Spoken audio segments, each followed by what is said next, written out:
Hello, everybody. Scott Golden here with the Pro Wrestling Logic YouTube channel, and welcome to those of you who are new. Welcome to those of you who know what we do around here. We cover both current wrestling as well as what I prefer, which is the old school series, things that happened prior to let's say 1998 or so. Anyway.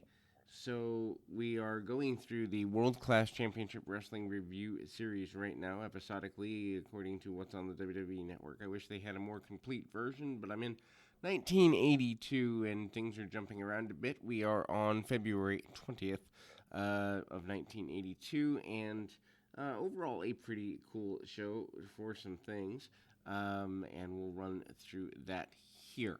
The first thing of note is that the analyst is David Von Erich. Of course, David, the eldest of the Von Erichs, other than the young boy who passed away as a child.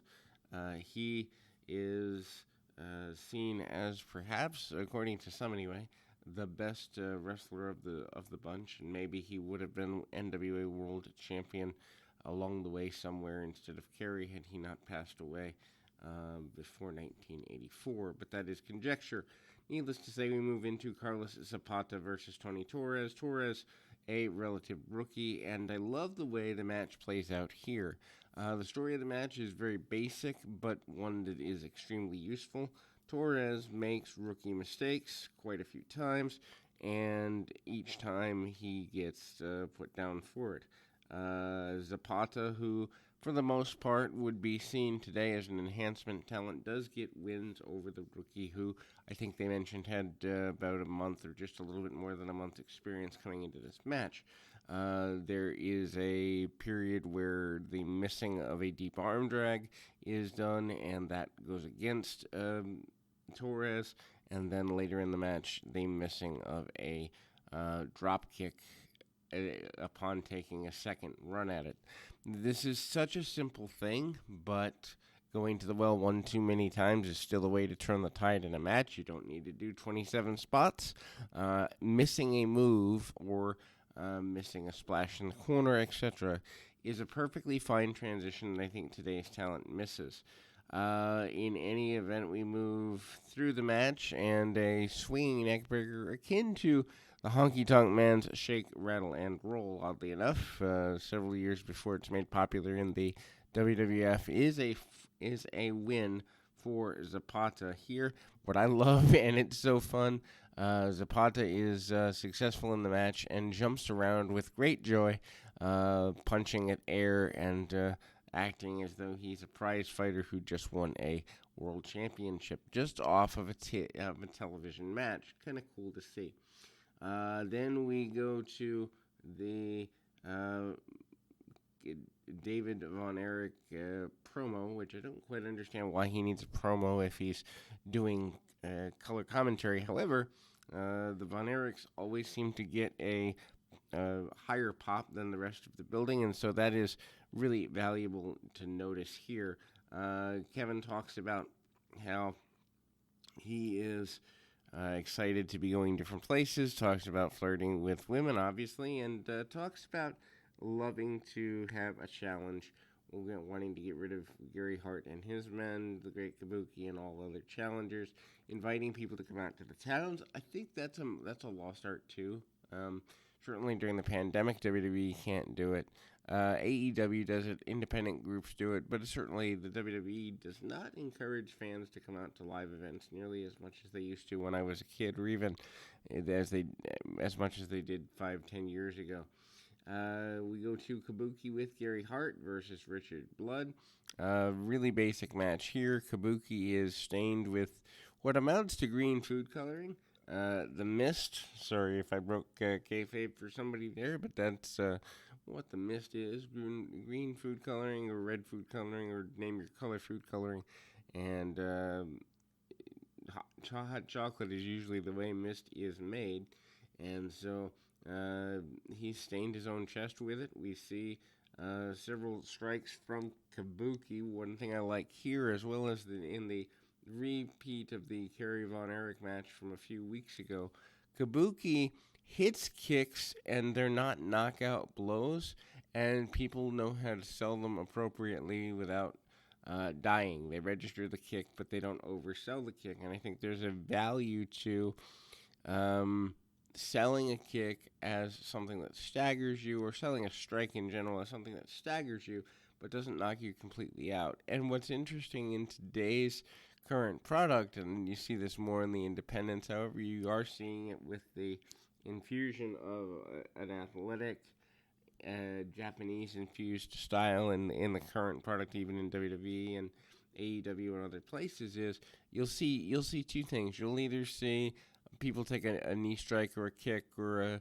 series of punches or whatever, and they look dead, or you'll see them take 2, 3, 5 shots and not sell at all. And I think something can be learned from the art of registering, which is shown by Kabuki quite well here. Another thing that's really interesting to me, I'm just when I'm watching these, I'm kind of, I fast forward through the rest holds, but Kabuki was getting, let's say almost up to a minute out of a rest hold as something as simple as grabbing the pectoral muscle or grabbing right under the armpit with a nerve hold, getting, 30, 60 seconds out of that, partially because the individual is selling it and letting the crowd soak it in, but also partially because Kabuki's doing his part and selling that he's putting pressure on holds. And I think that's another lost art when it comes to the application of holds, which obviously the nature of the holds would need to be updated, but I still think you can get 60, 90 seconds out of a knee bar, 60, 90 seconds out of an arm bar when you go for a rope break or a switch, 60 seconds, 2 minutes, 3 minutes out of a guard. I think you can still integrate getting time out of holds into current wrestling product, even with the temptation to flip channels, if there's enough of a struggle. And I think guys have lost the art of selling in that way.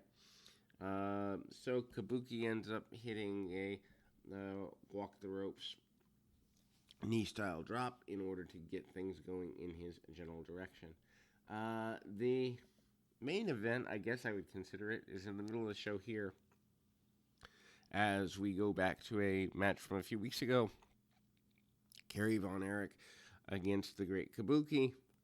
I believe this is from earlier in January, but anyway, this match is great for a number of reasons. Number one, the strikes and selling by the Great Kabuki. Kabuki always comes back to the simple karate kick. He always comes back to the nerve hold. He's coming back to the same moveset, and it takes a 8-10 minute match and breaks it down into a story that even a person flipping the channel could follow, and that is Kabuki is going to hit strikes and he's going to go back to submissions. He's going to hit strikes, go back to submissions. Kerry does enough in terms of selling and registering to where he comes back, but he always registers a kick and it sets him back for 15, 20 seconds. He registers the nerve hold and it sets him back for 30 seconds to a minute. So there's respect for how offensive maneuvers are used that is not as alive today. This is a good match to go out of your way to see. We see interference from Gary Hart near the end of the match. Fritz Von Erich, who in this particular broadcast from earlier was doing the color analyst, he goes into the ring. He goes to ringside rather, deals with Kabuki and Gary Hart. The match is considered a double disqualification. Good thing to use around the horn and around the territory as a main event or semi-main event for the next several weeks or months. Also, they're hyping all the way here in February of '82 the potential for Kerry to be a world champion. They're calling him a future world champion, which I find interesting because it doesn't happen for well over a year and a half, if not longer. I don't have the date in front of me, but it's a substantial length of time, but they're already hyping it as though it's there. So again, back then, the build to a championship run, at least for the world championship, was something that was built over a story arc of several months, if not a year plus, which I think is a lost art today. If you could say who would you think in just to put it in perspective, who do you think in 2017, or well, let's make the math a little easier. Who do you think in the early stages of or mid stages of 2018 would be on top in 2020? There's no way to really even begin to gauge that in your major promotions today, and that's faulted to.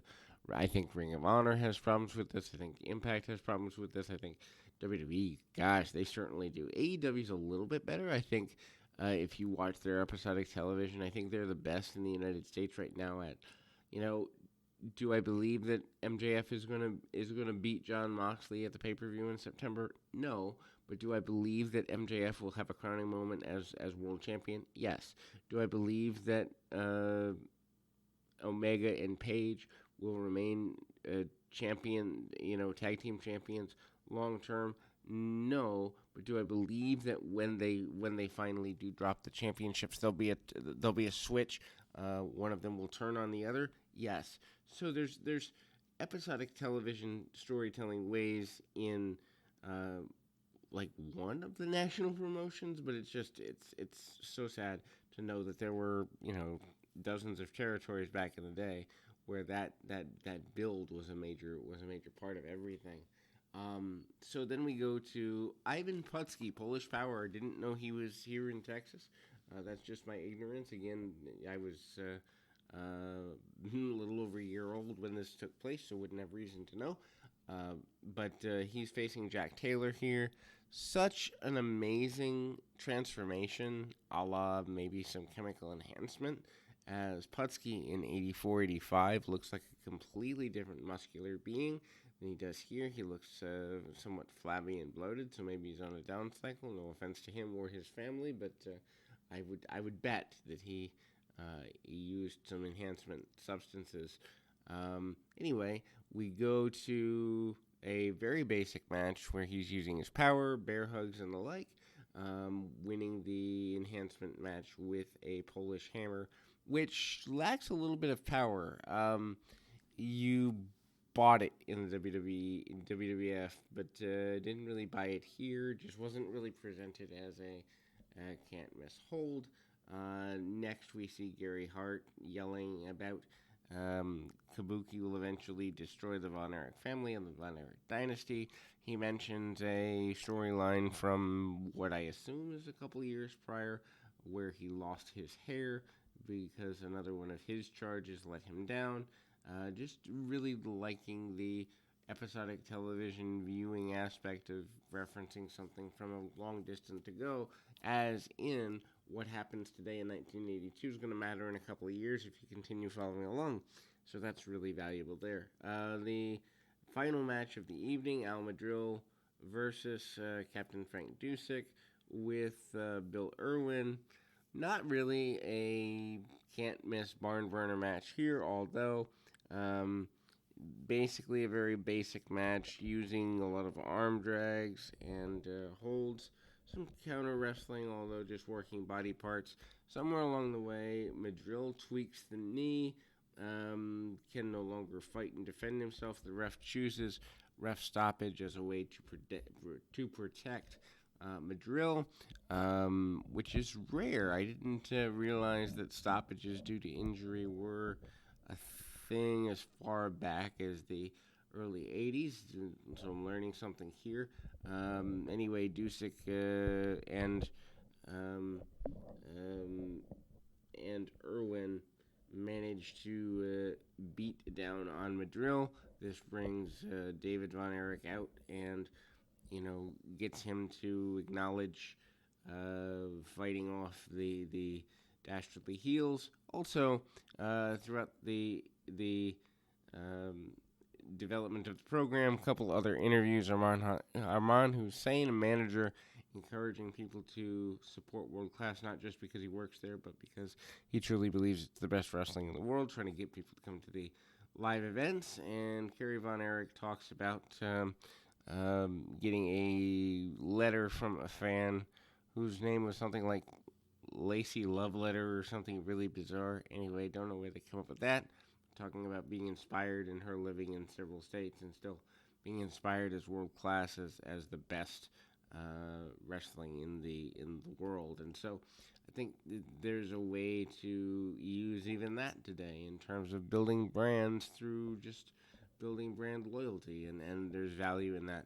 Anyway, that is your review for the 20th of February edition of World Class, and hopefully you enjoy that. We'll be back with more of these tonight, but until then, keep your feet on the ground, your mind in the moment. Till next time, everybody.